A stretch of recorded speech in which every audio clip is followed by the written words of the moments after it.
Assalamualaikum warahmatullahi wabarakatuh. Yang terhormat Ibu Dr. Utari Dewi Fatima, SHMH. Dan yang terhormat Ibu Sintiana Rahmi, SHMH.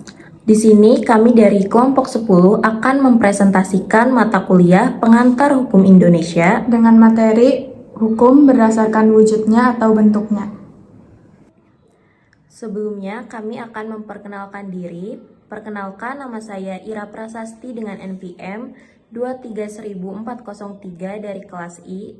Perkenalkan, nama saya Risya Ferdika Ningrum dengan NPM 2310383 dari kelas I. Nah, jadi hukum berdasarkan wujudnya atau bentuknya ini dibagi menjadi dua.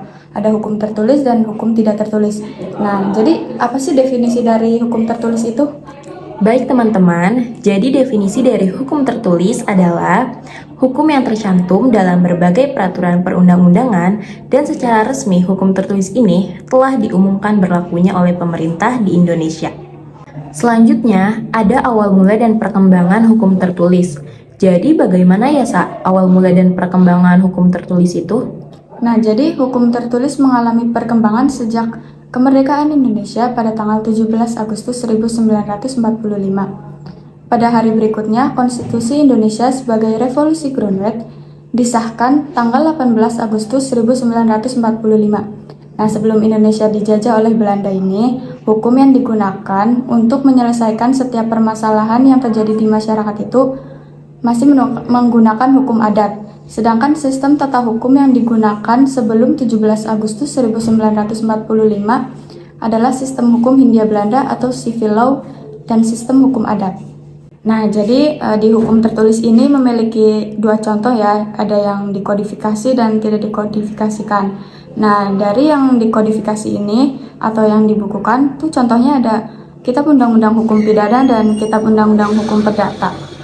Lalu yang kedua, yaitu yang tidak dikodifikasi atau tidak dibukukan, itu contohnya ada hak cipta, paten, dan juga merek. Jadi yang kedua dari penggolongan hukum berdasarkan wujud atau bentuknya ada hukum tidak tertulis. Apa ya definisi dari hukum tidak tertulis itu? Nah, hukum tidak tertulis adalah hukum yang hidup dan ada, tetapi tidak dalam wujud peraturan tertulis, melainkan ada dalam pengetahuan dan keyakinan dalam masyarakat. Nah, jadi gimana sih awal mula dan perkembangan dari hukum tidak tertulis di Indonesia? Jadi, awal mula dan perkembangan hukum tidak tertulis ini tuh sudah ada sejak zaman dahulu. Dan hukum tidak tertulis ini sudah berkembang dalam masyarakat. Serta hukum tidak tertulis ini pun meliputi hukum adat, jurisprudensi kebiasaan profesional, serta kebiasaan dalam hukum administrasi negara. Serta hukum tidak tertulis ini pun menjadi sumber hukum dalam putusan hakim di Indonesia karena untuk menjamin kepastian hukum yang adil. Nah, jadi contoh dari hukum tidak tertulis di Indonesia ini ada hukum adat yang sebagian besar masih merupakan hukum tidak tertulis di Indonesia. Sebelumnya kami ucapkan terima kasih. Semoga apa yang kami sampaikan dapat memberikan banyak manfaat dan juga pengetahuan. Cukup sekian, kurang lebihnya mohon dimaafkan. Wassalamualaikum warahmatullahi wabarakatuh.